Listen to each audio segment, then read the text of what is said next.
이스라엘의 왕 여호아하스의 아들 요아스 제2년에 유다의 왕 요아스의 아들 아마샤가 왕이 되니 그가 왕이 된 때에 나이 25세라. 예루살렘에서 29년간 다스리니라. 그의 어머니의 이름은 여호아단이요 예루살렘 사람이더라. 아마샤가 여호와 보시기에 정직히 행하였으나 그의 조상 다윗과는 같이 아니하였으며 그의 아버지 요아스가 행한 대로 다 행하였어도 오직 산당들을 제거하지 아니하였으므로 백성이 여전히 산당에서 제사를 드리며 분향하였더라. 나라가 그의 손에 굳게 섬에 그의 부왕을 죽인 신복들을 죽였으나 왕을 죽인 자의 자녀들은 죽이지 아니하였으니 이는 모세의 율법책에 기록된 대로 함이라. 곧 여호와께서 명령하여 이르시기를 자녀로 말미암아 아버지를 죽이지 말 것이요 아버지로 말미암아 자녀를 죽이지 말 것이라. 오직 사람마다 자기의 죄로 말미암아 죽을 것이니라. 아마샤가 소금 골짜기에서 에돔 사람 10,000명을 죽이고 또 전쟁을 하여 셀라를 취하고 이름을 욕두엘이라 하였더니 오늘까지 그러하니라. 아마샤가 예후의 손자 여호아하스의 아들 이스라엘의 왕 요아스에게 사자를 보내 이르되 오라, 우리가 서로 대면하자. 이스라엘의 왕 요아스가 유다의 왕 아마샤에게 사람을 보내 이르되 레바논 가시나무가 레바논 백향목에게 전가를 보내어 이르기를 내 딸을 내 아들에게 주어 아내로 삼게 하라 하였더니 레바논 들짐승이 지나가다가 그 가시나무를 짓밟았느니라. 내가 에돔을 쳐서 파하였으므로 마음이 교만하였으니 스스로 영광을 삼아 왕궁이나 내 집으로 돌아가라. 어찌하여 화를 자취하여 너와 유다가 함께 망하고자 하느냐. 하나 아마샤가 듣지 아니하고 이스라엘의 왕 요아스가 올라와서 그와 유다의 왕 아마샤가 유다의 베세메스에서 대면하였더니 유다가 이스라엘 앞에서 패하여 각기 장막으로 도망한지라. 이스라엘 왕 요아스가 베세메스에서 아하시아의 손자 요아스의 아들 유다 왕 아마샤를 사로잡고 예루살렘에 이르러 예루살렘 성벽을 에브라임 문에서부터 성 모퉁이 문까지 400규빗을 헐고 또 여호와의 성전과 왕궁 곳간에 있는 금은과 모든 기명을 탈취하고 또 사람을 볼모로 잡고서 사마리아로 돌아갔더라. 요아스의 남은 사적과 그의 업적과 또 유다의 왕 아마샤와 싸운 일은 이스라엘 왕 역대 지략에 기록되지 아니하였느냐. 요아스가 그의 조상들과 함께 잠에 이스라엘 왕들과 사마리아에 함께 장사되고 그의 아들 여로보암이 대신하여 왕이 되니라.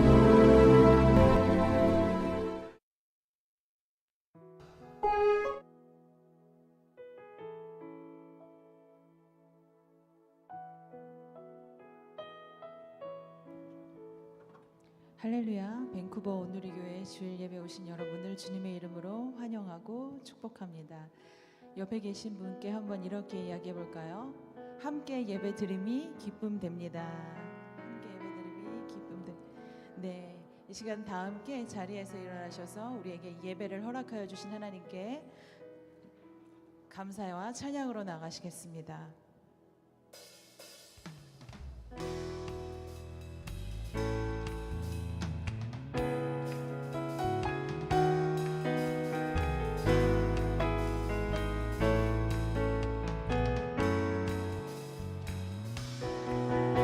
찾는 주님의 사랑과 거룩한 보혈의 공로를 우리 다 찬양을 합시다.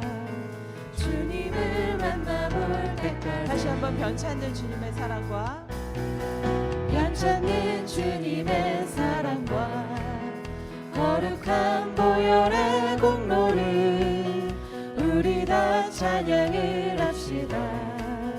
주님을 만나볼 때까지 예수는 우리를 깨끗게 하시는 주시니 그의 피 우리를 눈보다 더 희게 하셨네. 우리를 깨끗게 한 피는 무궁한 생명의 물일새 생명의 구원을 받은 자 하나님 찬양을 합시다. 예수는 우리를 깨끗게 하시는 주시니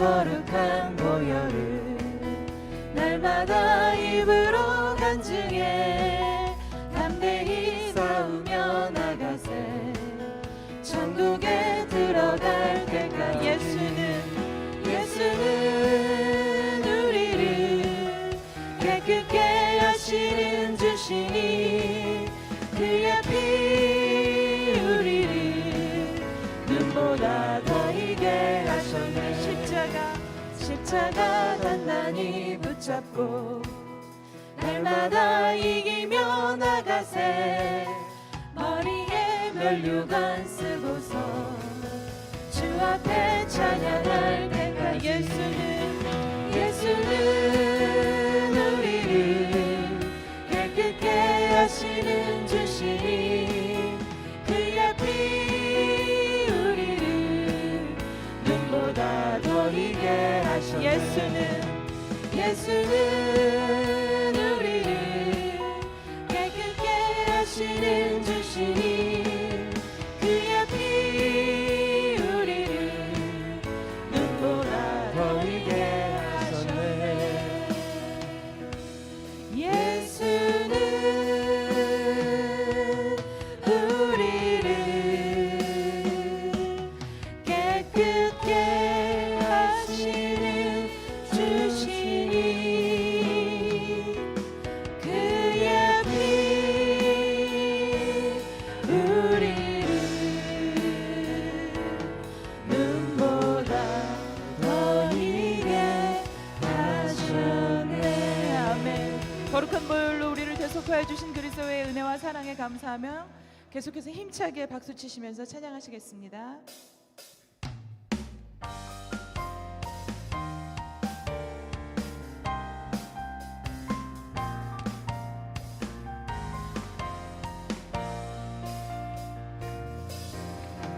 내 주 하나님 넓고 큰 은혜는 저 큰 바다보다 깊다 너고 밧줄을 끌어 깊은 데로 저 한강대 가보라 언덕을 떠나서 창파에 뱉리워 내 주 예수 은혜의 바다로 내 맘껏 쳐가라 왜 너 인생은 언제나 거기서 저 큰 바다 물결 보고 그밑 모르는 깊은 바다 속을 한번 헤아려 안 보나 언덕을 떠나서 창가에 뱉리워 내 주 예수 은혜의 바다로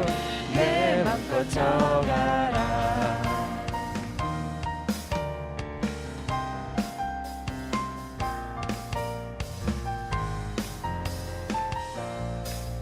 많은 사람이 얕은 물가에서 저 큰 바다 가려다가 찰싹거리는 작은 파도 보고 마음이 약하여 못 가네 언덕을 떠나서 창파에 뱉리워 내 주 예수 은혜의 바다로 내 맘껏 쳐 다시 한번 언덕을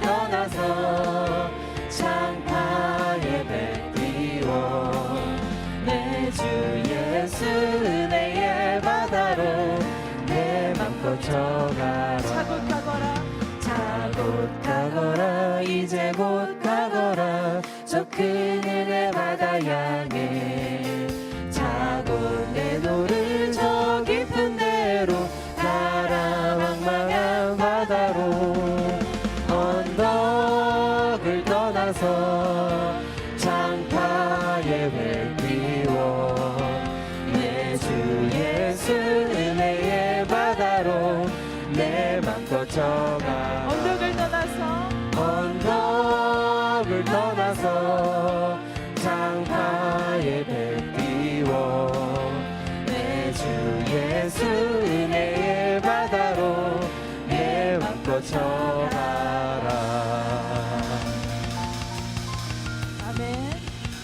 함께 자리에 앉으셔서 계속해서 찬양하시겠습니다.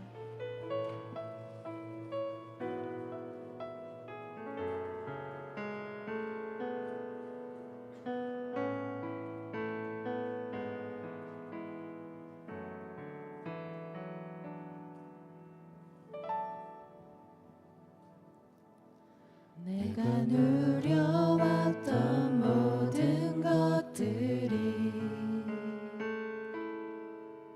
내가 지나왔던 모든 시간이 내가 걸어왔던 모든 순간이 당연한 것 아니라 은혜였소. 아침 해가 뜨고 저녁에 노을 봄의 꽃향기와 가을의 열매 변하는 계절의 모든 순간이 당연한 것 아니라 은혜였소. 모든 것이 은혜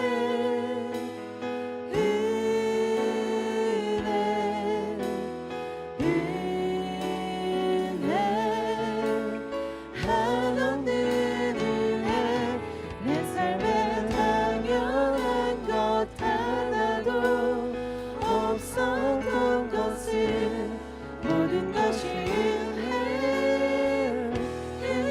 은혜였소.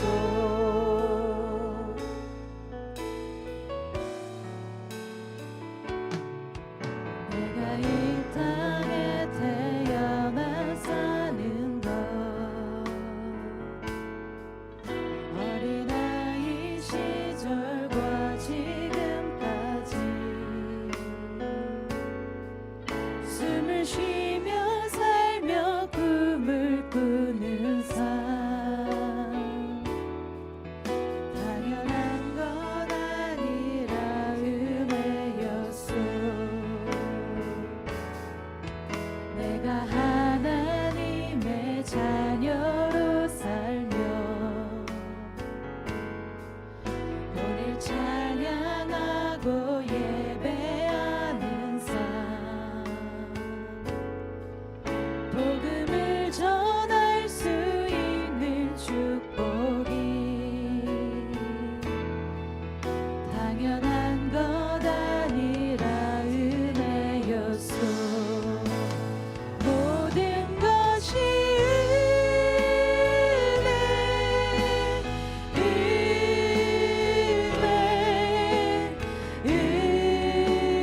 은혜 한없는 은혜 내 삶에 당연한 것 하나도 없었던 것은 모든 것이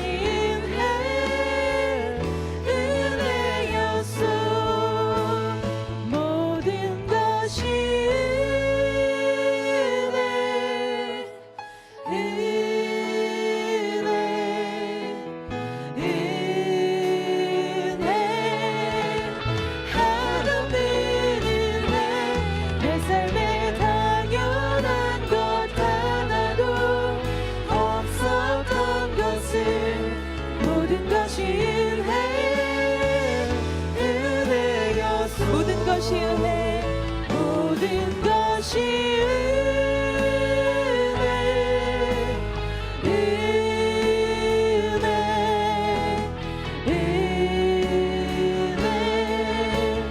한없는 은혜 내 삶에 당연한 것 하나도 없었던 것은 모든 것이 은혜여. 선포하라 선포하라 선하신 주 주의 인자는 영원함이라 선포하라 선포하라 선하신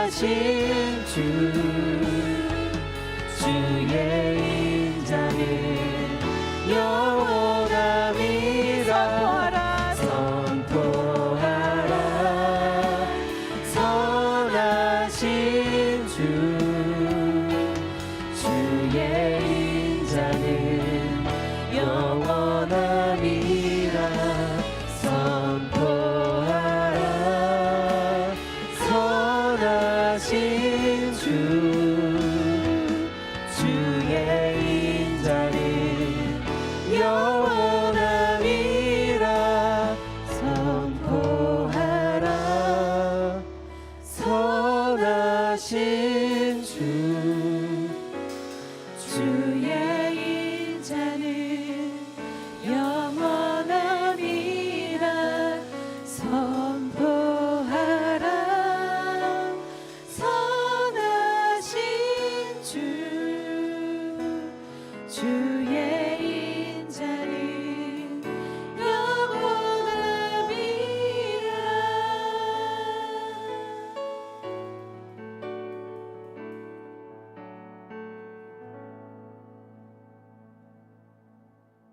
여러분, 집에 수도꼭지를 열어놨어요. 그 수도꼭지에서 수돗물이 계속 펑펑펑 흐르고 있어요. 그럼 여러분들 어떤 마음을 가지십니까? 아깝다, 그 생각부터 들지 않습니까?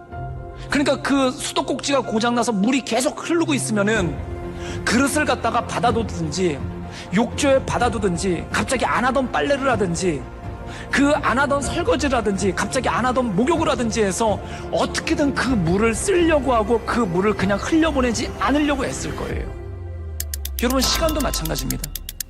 우리에게 주어진 기회도 마찬가지인 거예요. 고장난 수도꼭지 같아요. 계속 쏟아지고 있어요. 근데 그 고장난 수도꼭지에서 흐르는 물은 아까워할 줄 아는데 우리 인생에서 끊임없이 흐르고 있는 이 기회를 그냥 방치하고 있다면 그것만큼 인생에 후회가 많은 것이 어딨고 그것만큼 인생에 후회가 넘치는 것이 어디 있겠습니까? 그렇다면 이 세월을 아끼기 위해 필요한 것이 무엇입니까? 술 취하지 말라, 이는 방탕한 것이니 오직 성령의 충만을 입으라. 그리고 그것으로 말미암아 너에게 주신 세월들, 너에게 주신 기회들을 흘려보내지 말고 성령 충만함으로 그것을 붙잡고 선용하며 나가라. 이것이 바로 자녀로서의 삶이고 하나님의 백성으로서의 삶이라는 것입니다. 사랑하는 여러분, 이 삶이 여러분 삶 가운데 온전함으로 이루어질 수 있기를 주님의 이름으로 축원합니다. 할렐루야. 한 주간 잘 지내셨어요? 네. 한 번 더 여쭤볼까요? 네. 날씨가 많이 더워졌죠. 그래서 건강이 그때보다 어느 때보다 더 소중한 때인 것 같습니다. 그리고 또 아이들이 방학이라서 손도 많이 가고 일도 많으실 텐데 더 평안함을 누리시기를 축복합니다. 오늘 혹시 제가 잘 모르지만 오늘 저희 교회 처음 방문하신 분 계십니까? 네. 누가 계시다고요? 네. 자, 그러면 우리 같이 좌우에 둘러보시면서 서로 축복하면 좋겠습니다. God bless you. God bless you. 주님의 크신 은혜가 당신의 영혼 속에 가득 흘러 넘치기를 당신의 몸과 마음 붙드시며 행하는 그 모든 것을 지키시며 보호하시고 참 기쁨이 언제나 넘치기를 축복하며 기도합니다. God bless you. God bless you. God bless you. God bless you. God bless you. God bless you. God bless you. God bless you. 네. 찬양하고 축복합니다. 감사합니다. 모든 영광 하나님께 돌립니다. 네, 교회 소식 간단하게 전하겠습니다. 오늘 예배 설교 이후에 로잔 대회를 위한 비전 헌금 시간이 있습니다. 로잔 대회는 자세한 것은 영상으로 설명드리겠습니다. 꽤 오래된 대회고요. 전 세계 복음주의 협회 관련된 모든 분들이 모이셔서 시작했던 것입니다. 그리고 임직자 서면 투표가 있습니다. 7월 28일 다음 주일 2부 예배 이후에 안수 집사 후보자 6분을 대상으로 우리가 투표를 하겠습니다. 각 순마다 골고루 배포되어 있습니다만 우리 한태훈, 황주현, 김희정, 김순남, 서미영, 지우진 자매님 총 6분입니다. 그래서 한 주 동안 기도해 주시고 또 하나님이 주시는 마음대로 투표에 동참해 주시면 좋겠습니다. 그리고 썸머 캠페인 계속하고 있으니까 일찍 오셔서 같이 기도하시면 좋겠습니다. 오늘 나가실 때 반드시 3명에게 인사하시고 가시기 바랍니다. 인사하실 자신이 없으시면 간식을 안 먹는 걸로 하겠습니다. 네, 오늘 간식은 또 색다른 게 있습니다. 익명의 어느 성도님께서 이렇게 크게 떡을 베풀어 주셨으니까 가실 때 마음껏 드시면 좋겠습니다. 밴쿠버 온누리 한국어학교 우리 아이들 많이 보내주시고요. 거의 지금 마감하고 있다고 하니까 동참할 수 있도록 후원해 주시면 좋겠습니다. 그리고 이 예배당이 어떻습니까? 마음에 드십니까? 아니에요. 하나님이 이 예배당을 한 번 더 사용하라고 하셔서 다음 주에 한 번 더 사용해야 될 것 같습니다. 왜냐하면 저쪽에 집에 공사가 여러분 더 잘 아시겠지만 이게 계획대로 잘 안 됐던 것 같습니다. 그래서 다음 주에 한 주 더 우리가 이곳을 사용하겠습니다. 그래서 제가 생각했습니다. 주님 그냥 이런 걸 하나 주시지요 이러면서 그래서 다음 주에 우리 여기서 예배드립니다. 저기 가시면 안 됩니다. 모세의 광야라고 생각하시고 광고 잘 들으시고 다음 주에도 이쪽으로 오시면 좋겠고 홈페이지나 기타 나머지도 저희가 공지하도록 하겠습니다. 자, 오늘 하나님이 주시는 말씀 우리 같이 보기 원합니다. 열왕기하 14장 1절에서 16절 말씀입니다. 열왕기하 14장 1절에서 16절 말씀이죠. 찾으셨으면 우리 한 절씩 교독하면 좋겠습니다. 자, 1절부터 읽겠습니다. 이스라엘 왕 여호아하스의 아들 요아스 2년에 유다 왕 요아스의 아들 아마샤가 다스리기 시작했습니다. 아마샤는 25세의 왕이 돼 예루살렘에서 29년 동안 다스렸습니다. 그의 어머니의 이름은 여호아단으로 예루살렘 출신이었습니다. 아마샤는 여호와 보시기에 올바르게 행했으나 그의 조상 다윗만큼은 하지 못했습니다. 아마샤는 모든 일에 그의 아버지 요아스가 한 대로 했습니다. 그러나 산당은 없애지 않아 백성들은 여전히 여러 산당에서 제사 드리고 분향했습니다. 아마샤는 왕권을 든든히 한 후에 선왕인 자기 아버지를 죽인 신하들을 처형했습니다.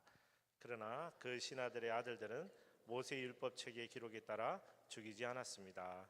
모세의 여호께서 아버지는 그 자녀들로 인해 죽임 당해서는 안 되고 자녀들은 그 아버지로 인해 죽임 당해서는 안 된다. 각자 자기 죄로 인해 죽임을 당할 것이다 라고 명령하셨습니다. 아마샤는 소금 골짜기에서 에돔 사람 1만 명을 죽였습니다. 그리고 전쟁을 일으켜 셀라를 함락하고 그 이름을 욕도엘이라고 불렀는데 그 이름이 오늘날까지도 있습니다. 그때 아마샤가 예후의 손자이며 요아스의 아들인 이스라엘 왕 요아스에게 사람을 보내 말했습니다. 와서 서로 보고 싸우자. 그러나 이스라엘 왕 요아스는 유다 왕 아마샤에게 대답했습니다.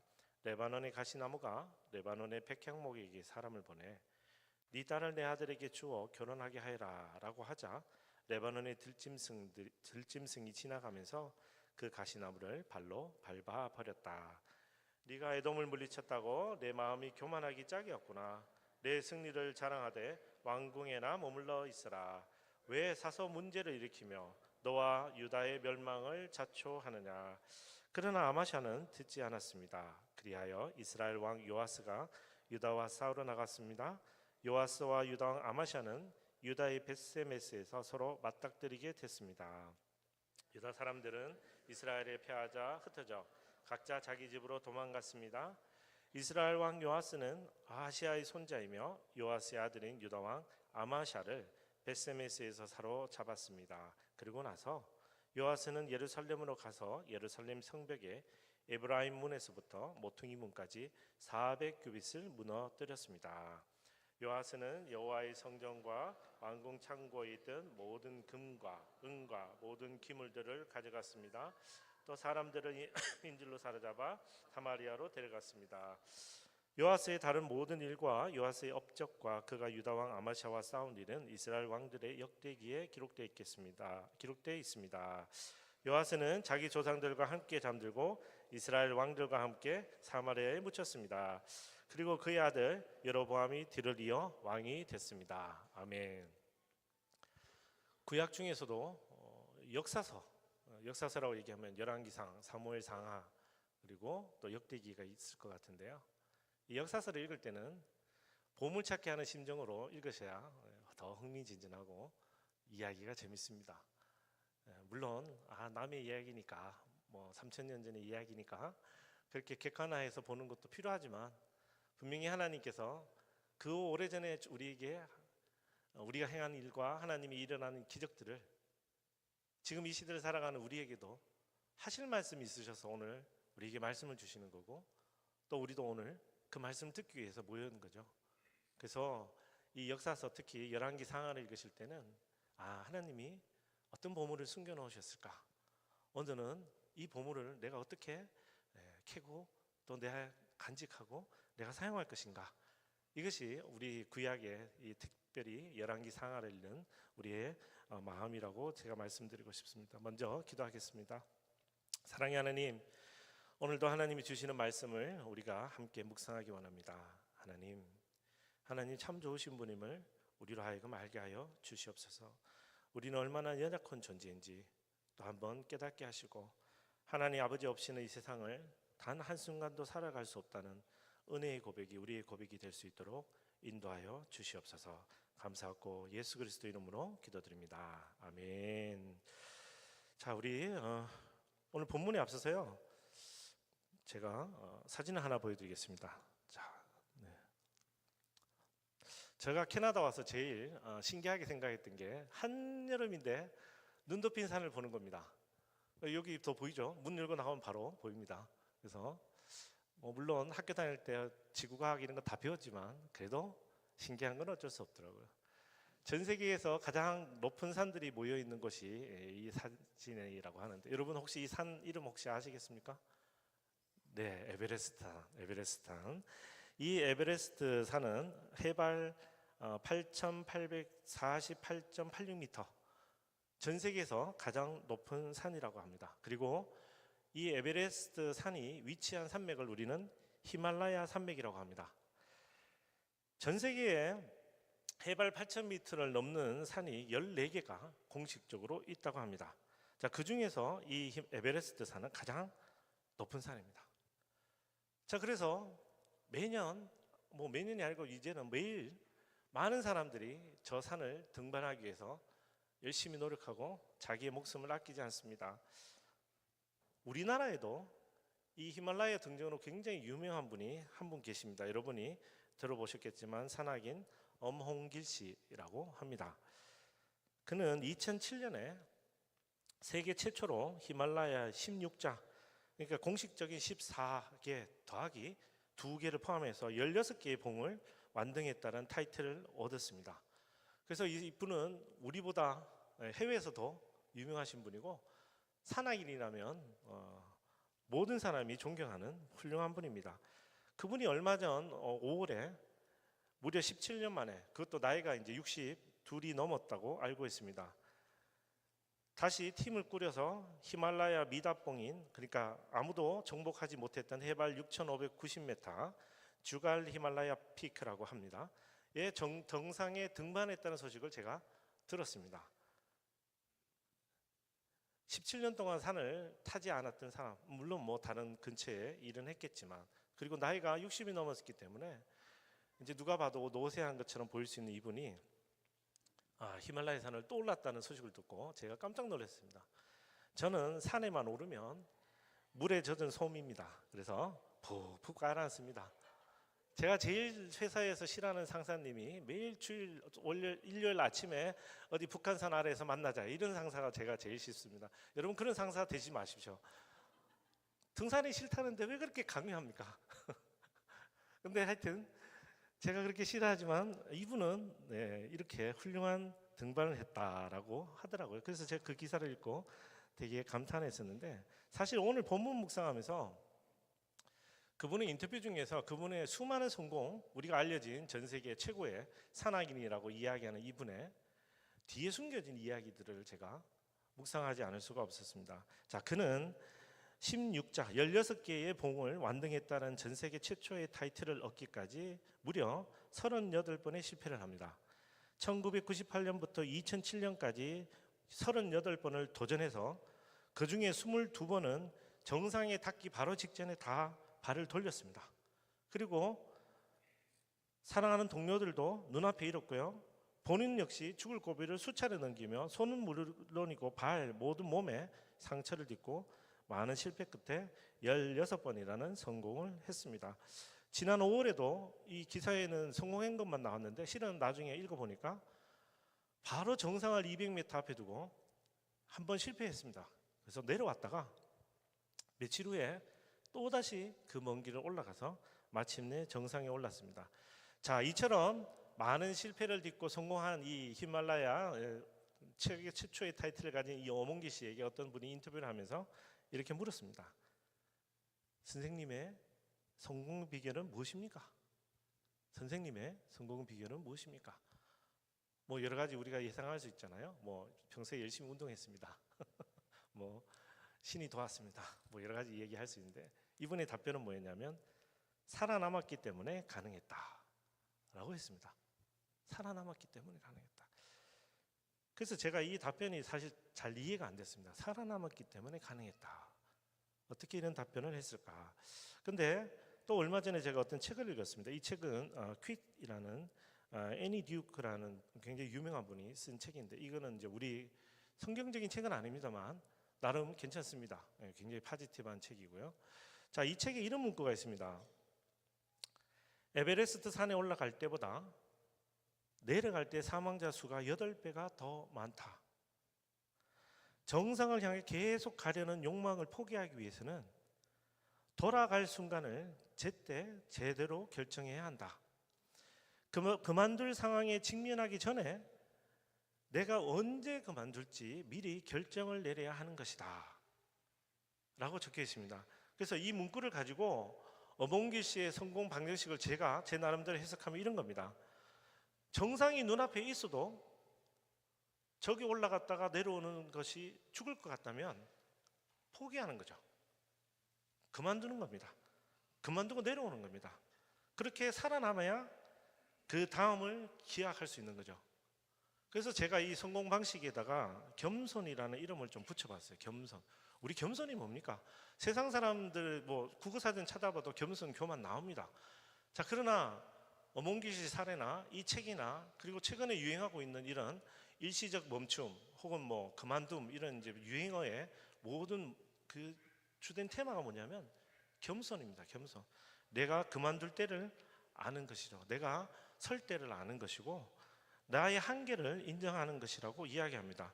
만약 어몽기 씨가 눈앞에 있는 것을 두고 내가 저거 조금만 가면 할 수 있겠지라고 생각해서 올라갔다면 그는 지금 올해 5월에 새로운 등반을 꿈꿀 수도 없었을지도 모릅니다. 사랑하는 형제자매 여러분, 우리 이 겸손이라는 세상의 성공 방식은요, 세상만 적용되는 게 아닙니다. 오히려 겸손이라는 단어가 가장 많이 나온 책을 구한다 그러면 그게 성경책일 겁니다. 성경은 끊임없이 우리가 하나님 앞에서 겸손하라고 이야기합니다. 우리는 하나님 앞에 한없이 작은 존재이고, 우리는 하나님 없이는 살 수 없는 존재이고, 우리는 하나님 앞에서 내 힘과 내 능력을 의지하기보다는 하나님의 위대하심을 찬양하고, 내가 지금 살아 숨쉬는 것도 하나님의 은혜라는 것을 인정하기를 성경은 계속해서 우리에게 권면하고 있는 것입니다. 오늘 본문도 그렇고 열왕기 상하 계속 읽어보시면 이 왕들이 어떻습니까? 가장 대표적인 사람 솔로몬만 생각하셔도 하나님이 얼마나 많은 복을 주셨습니까? 지혜도 주셨습니다.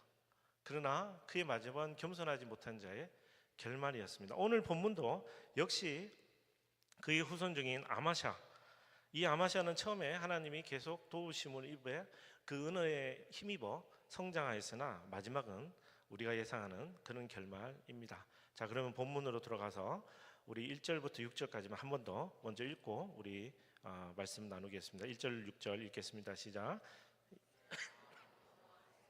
요아스 2년에 유다왕 요아스의 아들 아마샤가 다스리기 시작했습니다. 아마샤는 25세 왕이 돼 예루살렘에서 29년 동안 다스렸습니다. 그의 어머니의 이름은 여호야단으로 예루살렘 출신이었습니다. 아마샤는 여호와 보시기에 올바르게 행했으나 그의 조상 다윗만큼은 하지 못했습니다. 아마샤는 모든 일에 그의 아버지 요아스가 한 대로 했습니다. 그러나 산당은 없애지 않아 백성들은 여전히 여러 산당에서 제사드리고 분향했습니다. 아마샤는 왕권을 든든히 한 후에 선왕인 자기 아버지를 죽인 신하들을 처형했습니다. 그러나 그 신하들의 아들들은 모세의 율법책의 기록에 따라서 죽이지 않았습니다. 모세의 율법책에 여호와께서 아버지는 그 자녀들로 인해 죽임당해서는 안 되고 자녀들은 그 아버지로 인해 죽임당해서는 안 된다. 각자 자기 죄로 인해 죽임을 당할 것이다 라고 명령하셨습니다. 아멘. 자, 이제 좀 익숙해졌을 것 같은 표 하나만 보겠습니다. 이제 익숙하시죠? 남유다의 왕이 몇 명입니까? 네, 20명. 네. 북이스라엘은 20명 똑같습니다. 20명, 20명. 자, 뭐 북이스라엘은 뭐 보시다시피 다 새까맣습니다. 네, 다 새까만데. 자, 오늘 우리 성경에 등장하는 두 인물이 있습니다. 한 분은 누굽니까? 남유다의 아마샤. 아마샤 색깔이 초록색도 아니고 까만색도 아니고 회색이죠. 그래서 그의 인생은 하나님 보시기에 올바른 것도 있고 올바르지 못한 것도 있었다고 성경은 말합니다. 그와 동시대에 있었던 그 북이스라엘 왕은 누굽니까? 요아스. 요아스는 안타깝지만 까맣습니다. 그래서 그 일생은 하나님 보시기에 무척 악했던 걸로 보입니다. 이 두 주인공이 오늘 본문의 이야기입니다. 그 중에 특별히 남유다에 속해 있던 이 아마샤라는 이 왕이 하는 이야기입니다. 자, 아마샤는 르호보암 이후에 9번째 유다 왕입니다. 그리고 이 여로보암 이후에 지금 우리 보시는 요아스는 13번째 왕입니다. 자, 동시대의 인물인데 한쪽은 9대고 한쪽은 13대라는 것은 이쪽 북이스라엘은 이미 여러 번 왕조가 바뀌고 왕들도 빨리 바뀌고 그리고 죽임도 많았다, 배신도 많았다라고 우리가 이해할 수 있습니다. 한편 남유다는 많은 왕들이 아니라 소수의 왕들이 오래 다스린 쪽으로 이렇게 흘러왔습니다. 그래서 이것만 보면 우리는 오늘 아마샤는 하나님의 복 가운데 있는 사람이고, 그리고 하나님이 남유다 왕조 특별히 유다의 후손들을 특별하게 다윗의 후손들을 특별하게 택하셔서 남유다 왕조들을 잘 지켜주셨다라고 우리가 이해할 수 있습니다. 자, 그래서 이 요아스의 아버지 아마샤는 40년 동안 성전도 보수하고 여호와 보시기에 올바른 일을 행했습니다. 자, 그래서 그의 아들 요아스 아마샤도 요아스 아버지와 비슷한 하나님이 보시기에 올바르게 행했다고 성경은 말합니다. 물론 다윗만큼은 아니라는 단서가 있으니까 아주 열심을 내고 아주 열심히 섬기지는 못했던 것 같습니다. 자, 그래서 4절에 보면 산당은 없애지 못했다라고 되어 있어요. 그래서 지난 수요일도 말씀드렸지만 산당은 모든 문제의 키가 아닙니다. 그죠? 하나님 앞에 있는 거예요. 자, 그래서 5절을 보면 이렇게 표현했어요. 왕권이 강화되어. 여러분, 왕권이 강화되는 것은 왕이 잘해서 강화되는 거죠. 그렇죠? 이거는 일반적인 커먼 센스입니다. 그러나 성경에서 왕권이 강화되었다, 나라가 부흥했다라는 표현은 하나님이 복 주셨다는 뜻입니다. 그래서 아마샤는 분명히 아버지 요아스만큼 최선을 다하지도 못했고 다윗처럼 열심을 다하지 못했지만 하나님이 분명히 그의 왕권을 강화시켜 주셨습니다. 그래서 자기 아버지가 비참하게 죽었습니다. 그죠?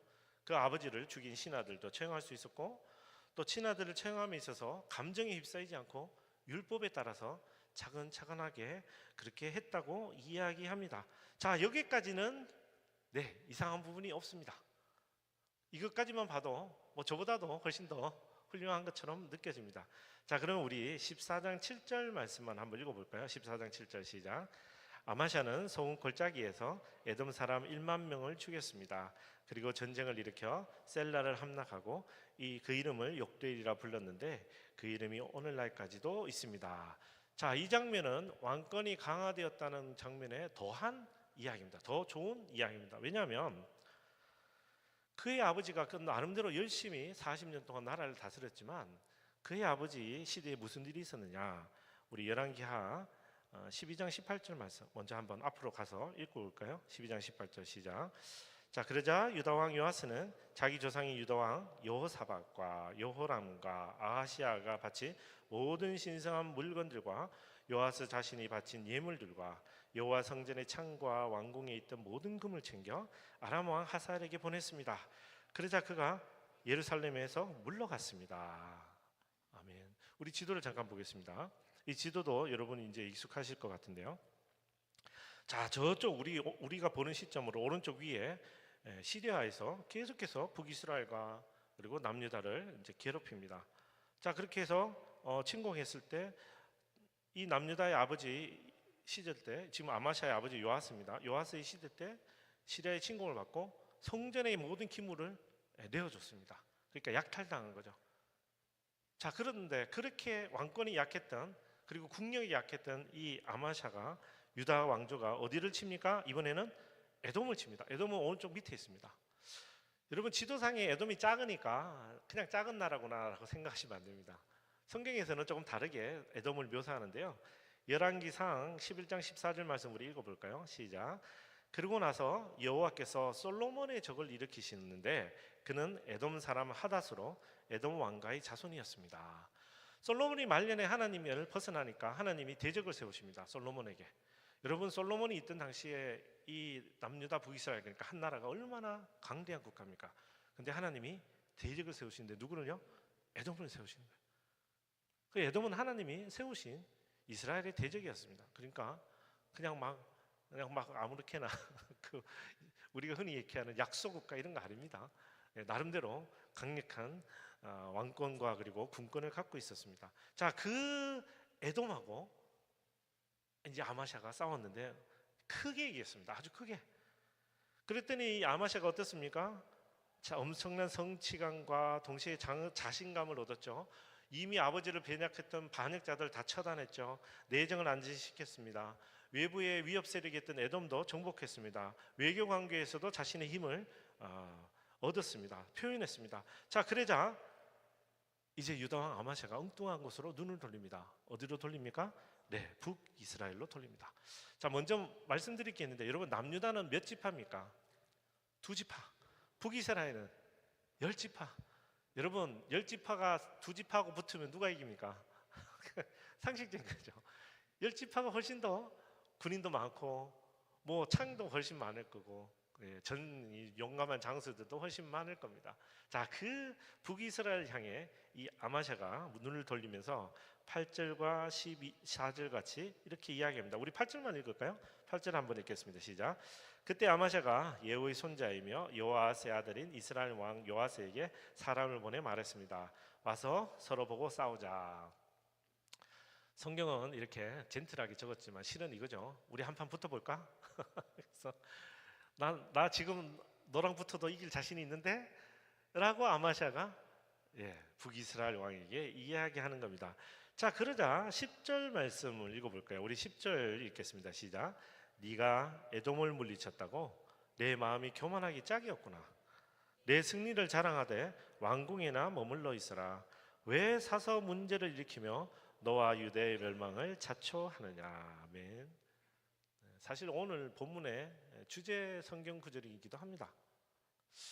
왜 아마샤가 사서 파멸을 자초할까요?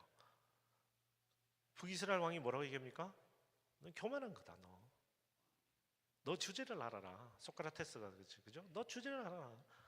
너 2지파의 그 조그만한 나라가 나하고 붙어서 이기겠다고? 안 되는 거죠. 근데 아마샤는 어떻게 얘기합니까? 거듭되는 성공에 자신이 내정을 잘 다스리고 자신이 외교적으로 승리했으니 이제 자신의 형제 국가였던 여러분 한때 북이스라엘과 남유다가 어떻게 얼마나 친했습니까? 그죠? 북이스라엘 왕이 죽으니까 남유다의 왕자들이 병문안 가고 문안 인사 가고 그러잖아요. 그만큼 친했던 그 형제 국가에게 칼을 거누고 우리 한번 해볼까라고 이야기합니다. 우리가 한국말에 이런 걸 뭐라고 얘기합니까? 하룻강아지 범 무서운 줄 모르고. 그래서 어떻게 됐습니까? 그냥 안 됐죠. 잘 안 됐습니다. 우리 지도를 좀 볼까요? 지도. 요 먼저 지도 보시면 오른쪽 죄송합니다. 여기 북이스라엘 색깔 그리고 남유다. 그래서 저 둘이 전쟁을 하는데 전쟁을 하면 국경을 두고 전쟁해야 되잖아요. 우리 남북을 따지면 38선이잖아요. 근데 우리 기준으로 38선쯤 되는 저 중간 지대는 전쟁하기가 아주 안 좋습니다. 그죠? 산에 그리고 고산지대에 마차 마병 달리기도 길이 안 좋습니다. 그래서 어디서 한판 붙습니까? 네, 다음 사진. 다음 지도 보여주세요.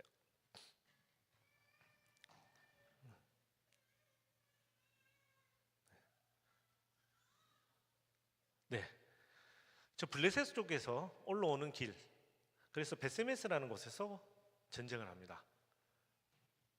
그래서 왜 베세메스에서 전쟁했는지 궁금하시면 오늘 이해가 확실히 되시기를 바랍니다. 왜냐하면 저 위로는 전쟁을 하기가 너무 좋지 않고 흔히 얘기하는 전차나 마병을 끌고 오기에 길이 좋지 않아서 저기서 전쟁을 합니다.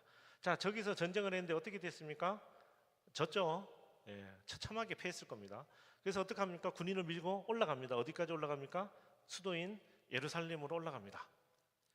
그리고 다음 지도 보시면 그냥 예루살렘에 올라가서 기물을 다 뺏은 것뿐만 아니라 저 노란색으로 칠한 곳에 보면은 에브라임 문과 모서리 문이라는 것이 있습니다. 이 예루살렘에 10개의 게이츠가 문이 있는데 그 중에 2문인데 저기가 이제 무역 통로라고 우리 알려져 있죠. 저 문을 때려 부숩니다. 얼마나 부수냐면 183m를 부숩니다. 183m 그러니까 그냥 그라고 생각하실 수 있지만 그 당시에 솔로몬 때 그러니까 다윗 때 쌓고 솔로몬 때 쌓고 해서 굉장히 튼튼하게 쌓아진 성벽을 북이스라엘에 와서 상징적으로 다 무너뜨리고 가는 겁니다.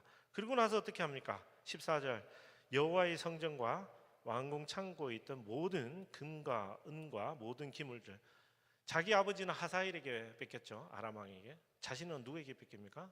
북이스라엘 왕에게 뺏깁니다. 그러면 그 이후에 그의 삶은 어떻습니까? 여러분 오늘 본문이 좀 신기하지 않습니까? 오늘 본문에 15절 16절은 아마샤의 죽음이 아니라 요아스의 죽음만 언급하고 있습니다. 그래서 내일 큐티 본문을 미리 보시면 내일 큐티에 보시면 자기 아버지처럼 아마샤 역시 반역자들에게 죽습니다. 그것이 성경이 기록한 아마샤의 일대기입니다. 자, 우리 말씀을 정리해 보겠습니다. 오늘 말씀은요, 유다왕 아마샤는 통치 시작은 자기 아버지를 따라서 잘 했습니다. 그래서 마치 다윗만큼은 아니지만 하나님 뜻에 합당하게 율법을 지키면서 자신의 최선을 다했습니다.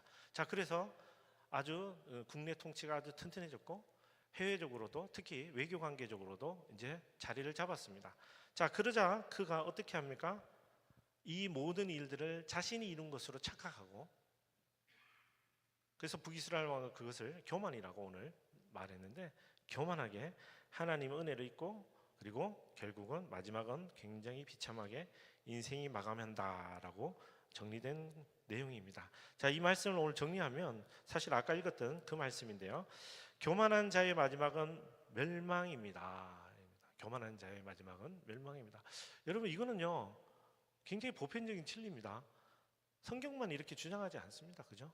많은 종교에서도 세상에서도 교만한 자의 마지막은 멸망입니다라고 이야기합니다. 자, 그러나 세상과 우리 교회, 우리 특히 하나님 믿는 우리는 겸손의 개념이 조금 다릅니다. 조금 다르죠. 그래서 오늘 제가 여러분에게 이번 한 주를 살아가실 때 여러분이 붙들고 기도할 말씀으로 저는 이렇게 여러분에게 권면하고 싶습니다. 우리는 은혜의 하나님 앞에서 겸손해야 합니다. 우리는 은혜의 하나님 앞에서 겸손해야 합니다. 자, 우리 좌우로 보시고 또 해주실래요? 우리는 은혜의 하나님 앞에서 겸손해야 합니다. 네, 은혜의 하나님 앞에서 겸손해야 합니다. 아멘. 자, 우리 가슴에 손을 얹고 이렇게 선포하겠습니다. 우리는 겸손할 것입니다. 누가 앞에서? 은혜의 하나님 앞에서. 아멘. 사랑하는 형제 자매 여러분, 제가 앞서 어몽기시 이야기도 했고 세상의 책도 이야기했습니다.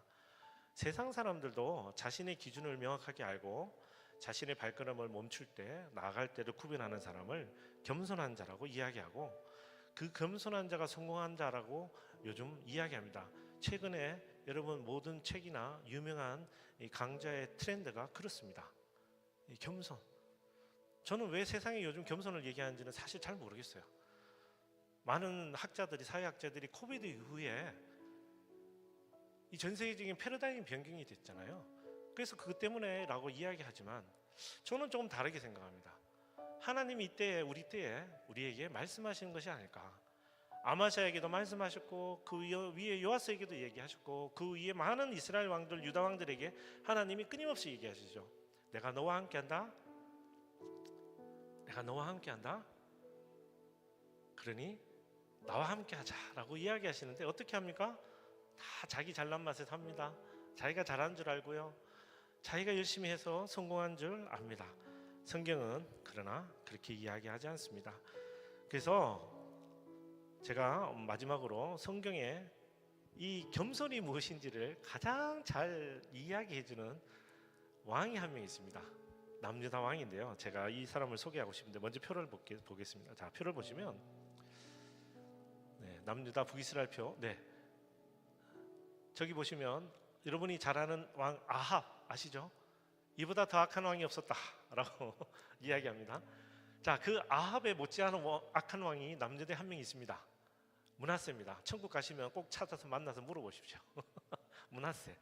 성경은 이 왕이 너무너무 악하다고 이야기합니다. 그러나 오늘 성경은 이 므낫세를 통해서 하나님 앞에 은혜를 입는 자 누구시고, 그리고 그 은혜가 겸손의 무엇인지를 이야기합니다. 역대하 33장 9절에서 13절 그리고 19절 말씀인데요. 자, 우리 같이 한 절씩 읽겠습니다. 시작. 그러나 므낫세는 유다와 예루살렘 백성들을 잘못 이끌어 이스라엘 백성들 앞에서 여호와께서 멸망시키신 그 민족들보다 더 악한 짓을 하게 만들었습니다. 여호와께서는 므낫세와 그 백성들에게 말씀하셨지만 그들은 듣지 않았습니다. 그러자 여호와께서 그들에게 아시리아 왕의 군사령관들을 보냈는데 그들은 므낫세를 포로로 잡아 코에 고리를 꿰고 청동사슬로 묶고 바벨론으로 끌어갔습니다. 12절. 그는 고난 가운데 하나님 여호와의 은혜를 구하고 그 조상들의 하나님 앞에서 매우 겸손해졌습니다. 그리하여 므낫세는 여호와께 기도드렸고 여호와께서는 그의 맹세에 마음이 움직여 그의 간구를 들어주셨습니다. 여호와께서는 므낫세를 그의 나라 예루살렘으로 돌려보내셨습니다. 그러자 므낫세는 여호와가 하나님이심을 알게 됐습니다. 므낫세의 기도와 하나님께서 그의 맹세를 듣고 마음을 움직이신 일, 그의 모든 죄와 허물, 그가 겸손해지기 전에 산당을 짓고 아세라산과 우상을 만들어 둔 것, 이 모든 것은 호세의 책에 적혀 있습니다. 아멘. 우리 인생을 살면서 고난은 만나고 싶지 않은 거죠. 그죠? 고난과 환난 이런 건 좀 피했으면 좋겠습니다. 저도 제 앞길에 고난이 있으면 돌아가고 싶습니다. 근데 성경은 어떻게 이야기합니까? 우리가 고난 가운데 하나님을 만난다고 이야기합니다. 남유다에 이런 왕이, 악한 왕이 있을까 싶을 만큼 므낫세가 악한 일을 많이 했습니다. 그것도 꽤 오래 했습니다. 그래서 그가 너무 비참하게 왕인데, 한나라 왕인데 여러분 코에 고리가 끼어서 끌려갑니다. 바벨론으로, 포로로. 근데 오늘 12절에 이렇게 말합니다. 그는 고난 가운데 하나님 여호와의 은혜를 구하고 그 조상들이 하나님 앞에서 매우 겸손해졌습니다. 그저 우리 힘대로 능력대로 잘 살면 우리가 할 수 있을 줄 알고 막 우리 그렇게 열심히 삽니다. 성경은 그것을 교만이라고 말합니다. 세상의 기준이 아니라 성경은 그렇게 얘기합니다. 왜? 우리의 삶 가운데 하나님이 없으면 그것은 교만입니다. 그래서 우리에게 고난을 허락하셔서 마치 므낫세처럼 하나님의 은혜를 깨닫게 하시는 겁니다. 여러분, 오늘 아침에 일어나셔서 혹시 그렇게 생각하셨나요? 아, 내가 오늘도 눈을 떴다. 와, 이것이 하나님의 은혜다 라고 생각하셨습니까? 못하셨으면 내일 아침에 꼭 하십시오. 여러분, 내 몸이, 내 피가 돌아서 내가 눈을 떴다고 생각하시죠? 아닙니다. 내 몸의 피도, 내 몸의 세포도 하나님의 섭리 가운데 있습니다. 하나님이 도와주셔서, 함께 해주셔서 우리는 살아가고 있는 겁니다. 요즘 우리 공동체가 또 우리 가운데 여러 가지 어려움들이 있죠. 아픔이 있는 분도 계시고 질병이 있는 분도 계시고, 우리 교회도 지금 뭔가 큰 변화를 앞두고 있습니다. 이럴 때 우리 하나님이 우리에게 무엇을 말씀하시는지 우리가 귀 기울여 보고 눈을 크게 뜨고 봐야 되는데, 오늘 본문처럼 하나님 우리에게 무엇을 말씀하십니까? 네, 모든 것은 하나님 앞에 있다고 말씀하시고 하나님 앞에서 겸손하라고 이야기하시는 겁니다. 하나님 앞에서 겸손히 하나님의 은혜를 구하는 여러분 되기를 축복합니다. 여러분, 세상의 은혜 어디 없습니다. 하나님 최고입니다. 너무 좋으신 분이세요. 근데 우리가 그걸 잘 몰라서, 우리가 잘 못 깨달아서, 그래서 우리 가운데 문제가 생기는 거죠. 만약 우리가 하나님만, 신실하신 하나님만 붙들었다면 다윗의 인생이 그랬고 솔로몬의 인생이 그랬고 많은 믿음의 선배들의 인생이 그런 것들처럼 우리도 주님 앞에서 늘 은혜를 누리며 살아갈 수 있는 것입니다. 여러분, 우리 행위로 뭐 할 수 있다고 생각하지 마세요. 안 됩니다. 죄송합니다. 안 됩니다. 만약 여러분이 하나님의 자녀가 아니라면 네, 그게 할 확률은 좀 높아질지도 모릅니다. 그러나 여러분이 하나님의 자녀가 되기를 결단했고 하나님의 자녀가 되었다면 모든 것은 하나님 안에 있는 겁니다. 그래서 내 힘과 내 능력으로 내가 성공할 것 같지만 그렇지 않습니다. 가장 여러분이 정말 성공하고 싶다면 가장 빠른 성공의 방법을 택하십시오. 하나님 앞에 엎드리는 겁니다. 하나님 앞에 겸손하는 겁니다. 하나님의 은혜를 누리는 겁니다. 이 은혜가 여러분 가운데 있기를 축복합니다. 이번 한 주도 하나님 앞에 겸손히 여러분 하나님 앞에 엎드려 예배하고 하나님을 바라보는 여러분 되기를 축복합니다. 여러분 가운데 있는 이해할 수 없는 고난이 있고 어려움이 있고 알 수 없는 일들이 일어나도 뭐 어때요? 모든 것은 다 누가 책임지신다고요? 하나님이 책임지신다고요. 그 하나님이 우리 하나님을 감사하며 우리 같이 기도하겠습니다. 우리 이렇게 기도하겠습니다. 사랑의 하나님, 감사합니다. 하나님, 우리 가운데 연약함이 있지만 하나님, 우리 가운데 이해할 수 없는 고난이 있지만 우리 힘으로 이겨낼 수 없는 일들을 맞닥뜨렸을 때 우리가 무엇을 바라봐야 하는지 오늘 말씀으로 알려주셔서 감사합니다. 하나님, 하나님의 아들 이 아마샤가 하나님 앞에 더 순종했었다면 어떤 일이 있었을까 생각해 봤습니다. 하나님, 그가 하나님 앞에 더 순종하고 하나님 말씀을 더 기뻐했다면 그와 함께 했던 이스라엘 백성들, 남유다 백성들과 많은 사람들이 얼마나 큰 은혜를 누렸겠습니까? 하나님, 그의 잘못된 판단으로, 그의 잘못된 교만으로 하나님 앞에 무너지고 그의 마지막 또한 비참함을 우리에게 보여주셨으니 하나님, 오늘 우리 다시 한번 명심하기를 원합니다. 은혜의 하나님 앞에 겸손한 자 되게 하여 주시옵소서. 은혜의 하나님 앞에 겸손한 자 되게 하여 주시옵소서. 하나님 앞에 겸손한 자, 하나님의 은혜를 구하는 자, 내 힘이 아니라 하나님의 은혜를 구하고 하나님의 지혜를 구하며 하나님의 능력을 구하는 자 되게 하여 주시옵소서. 내 성공과 내 모든 것이 나를 담보하는 것이 아니라 하나님 한 분밖에 없음을 고백하며 하나님께 걸어가는 우리가 될 수 있도록 인도하여 주시옵소서. 우리 한번 주여 부르짖고 기도하겠습니다. 주여! 사랑의 하나님 감사합니다. 사랑의 하나님 감사합니다. 아버지, 오늘도 함께 하시는 하나님 주님만을 바라보게 하여 주시옵소서. 사랑의 하나님, 무엇이 하나님만 바라보는 저희가 되게 하여 주시옵소서.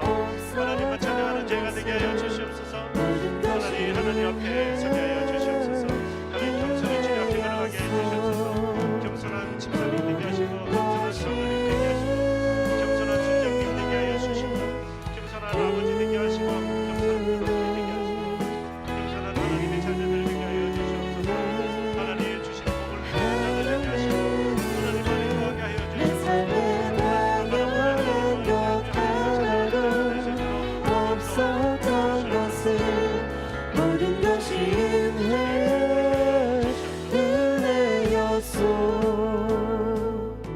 사랑의 하나님 감사합니다. 이른 아침에 눈을 뜰 때마다 하나님 나를 사랑하시는 걸 알게 하셔서 감사합니다. 하나님, 내가 숨쉬는 것도 하나님의 은혜 가운데 있는데 하나님, 왜 제 마음은 자꾸 삐뚤어지고 제 생각은 자꾸 교만해지며 제 삶은 하나님 원하는 대로 흘러가지 못하는 것인지 하나님, 오늘 시간 회개하고 주님 앞에 자복하오니 용서하여 주시옵소서. 하나님만 붙드는 우리가 되게 하여 주시옵소서.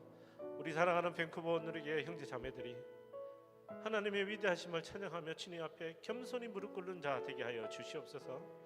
겸손히 주님 앞에 예배드리는 자 되게 하여 주시옵소서. 하나님의 섭리를 인정하고 하나님의 하나님 되심을 인정하며 우리의 모든 구원이 하나님으로부터 밖에 임할 수 없음을 인정하며 하나님 앞에 예배드리는 자 되게 하여 주시옵소서. 하나님이 찾으시는 참된 예배자가 바로 이 교회에 흘러넘칠 수 있도록 인도하여 주시옵소서. 이 시대에 하나님이 찾으시는 참된 예배자가 우리 밴쿠버 온누리교회를 통하여 온 세계에 펼쳐지게 하여 주시옵소서. 사랑의 하나님, 하나님 앞에 겸손한 부모가 되게 하시고 하나님 앞에 겸손한 교회의 리더가 되게 하시고 하나님 앞에 겸손한 사회의 리더가 되게 하여 주시옵소서. 사랑의 하나님, 온 우주 만물의 창조주 되시고 주관자 되시고 위대하시고 사랑이 넘치시는 하나님 아버지, 그 하나님 아버지는 나의 아버지로 고백하며 주님 앞에 걸어가오니 하나님 붙들어 주시옵소서. 육신 가운데 연약한 자들 아버지 일으켜 주시고 마음의 회복이 필요한 자 회복시켜 주시고 하나님 넘어진 자 붙들어 일으켜 주시며 하나님만을 창조 하나님만을 붙드는 자들 아버지 붙들어 주시옵소서. 그들의 마음을 위로해 주시고 온전히 회복시켜 주시옵소서. 하나님, 우리 교회가 하나님 서로 화목한 교회가 되게 하시고 세상에 누구라도 우리를 바라봤을 때 하나님이 살아계심을 경험하게 하시고 하나님의 은혜가 흘러넘치는 교회가 될 수 있도록 공동체가 될 수 있도록 아버지 붙들어 주시옵소서.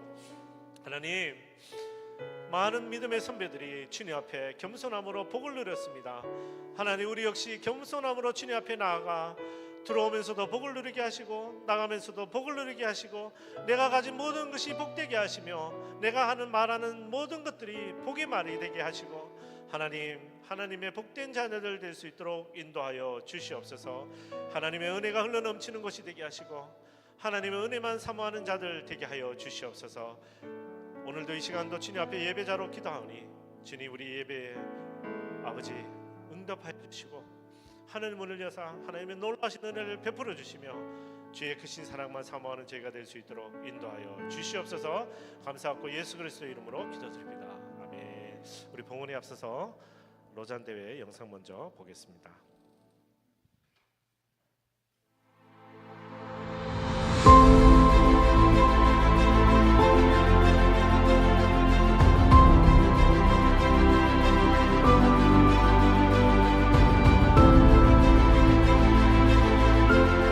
거기에 150개 나라에서 2,700명이 모였잖아, 결국은요. 그게 모아가지고 성소의 권위를 확인하면서 그리스도의 복음밖에 없어. 그 유일성을 확인하고 세상에 전도할 없다. 그런데 아니야, 우리는 전도해야 돼. 조금만이라도 전도해야 돼 하고 그 무지하게 운동했다고 그러군요. 그 당시에 각처에 있던 그 조그만 성교단체들 다 함께 모였다고. 큰 교파. 보험도 신학이 다 모여서 그 어떤 신학자가 말하길 뭔가니 개개에 흘르고 있던 조그만 개울이 모여가지고 큰 배가 갈 수 있는 강을 만들었다. 이게 로잔 운동이었다고.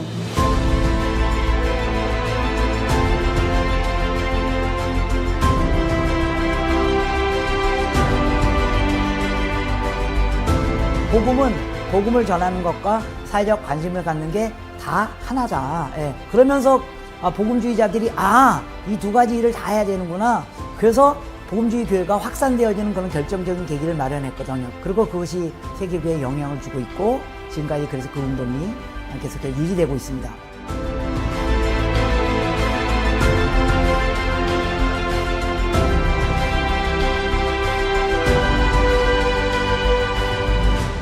저는 이 로잔 운동은 새로운 종교 개혁이라고 봐요.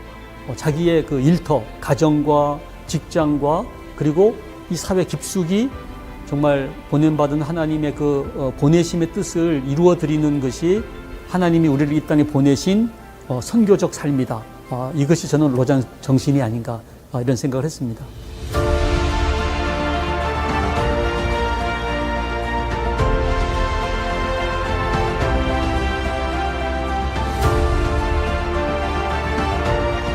(2024년 9월에) 한국에서 4차 로잔 대회가 열리게 됩니다. 그동안 이 로잔 운동이 한국 교회를 건강하게 만드는 일에 결정적인 역할을 해왔습니다. 그리고 온전한 복음을 온 세상에 전해야 되는 이 비전 하나로 한국 교회가 한국 사회의 건강한 변화를 위하여 섬기는 그런 동기도 되고 또 중요한 지침도 우리가 얻었습니다. 오늘의 교회 성도 여러분들에게 이 일을 위한 기도 부탁을 드립니다.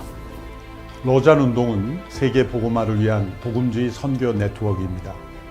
역사상 4번째 열리는 로잔 대회를 섬기게 된 것은 큰 특권입니다. 역사상 가장 많은 복음주의 지도자들이 모이게 될 이 대회를 섬기는 것은 큰 부담입니다만 한국 교회가 얻게 될 영적인 축복 또한 매우 클 것입니다. 한국 교회는 세계 복음주의 교회 역사의 중심에 있습니다. 오늘의 교회도 그 가운데 중요한 역할을 함께 감당하고 있습니다.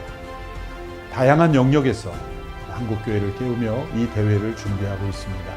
이 모든 준비 과정에서 예수 그리스도의 영광만이 나타나게 되기를 기도해 주십시오. 또한 기쁨으로 후원해 주십시오. 감사합니다.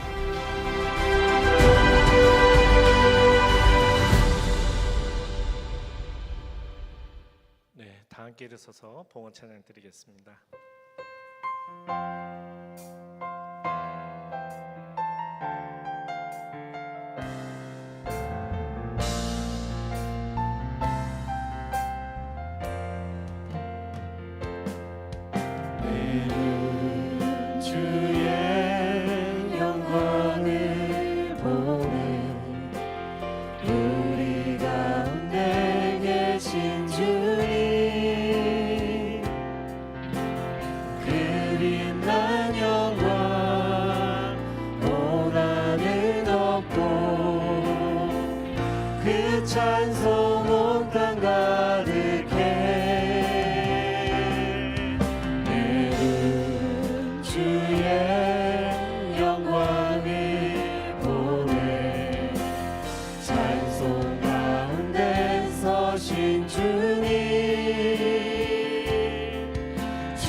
하나님 감사합니다. 하나님 감사함으로 주님 앞에 나오게 하셔서 또한 감사합니다. 감사함으로 주님 앞에 예물 드리게 하셔서 감사합니다. 넉넉하지 못한 가운데 드릴지라도 아버지 기쁘게 받아주시고 또 하나님 기쁨으로 드리는 예물 가운데 하나님 복 내려주시고 우리 모든 성도들이 하나님 앞에서 일용할 양식으로 충만하게 하셔서 하나님 앞에 드림이 기쁨이 될 수 있도록 인도하여 주시옵소서. 특별히 로잔 대회를 위하여 헌금합니다. 하는 많은 믿음의 선배들 덕분에 우리가 오늘 이 시간도 숨쉬고 있습니다. 하나님 우리 때문에 또 우리 후손들이 하나님 앞에서 예배드리기 원합니다. 그래서 우리가 주님 앞에 드리오니 아버지 귀한 것에 사용하시고 하나님 이 복음이 대대손손 하나님 앞에 흘러넘칠 수 있도록 인도하여 주시옵소서. 감사하고 예수 그리스도 이름으로 기도드립니다.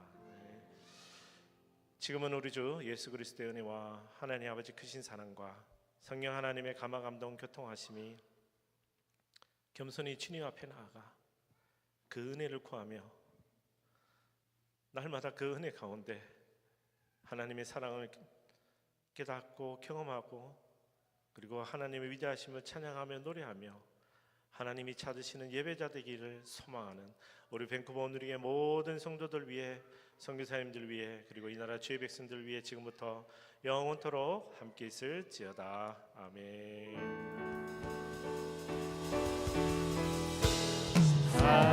살아계신 주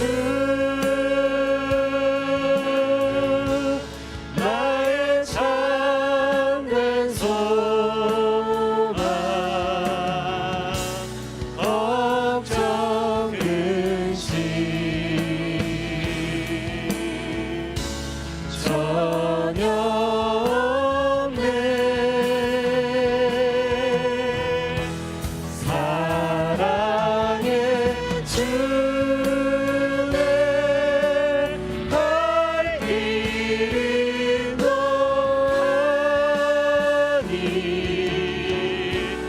내 모든 삶의 기쁨 늘 충만하네.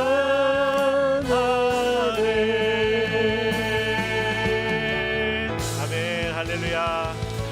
하나님 감사합니다. 한 주간도 평안하시기를 축복합니다. 오늘 떠나실 때 의자 정리만 좀 도와주시면 좋겠습니다. 그리고 나가실 때 저쪽으로 왼편으로 서편으로 나가시면 좋겠습니다. 감사합니다.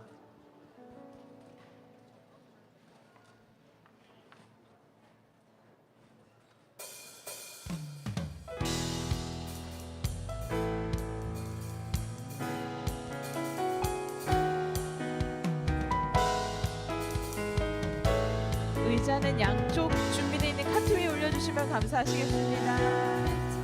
주님의 사랑과 거룩한 보혈의 공로를 우리 다 찬양을 합시다.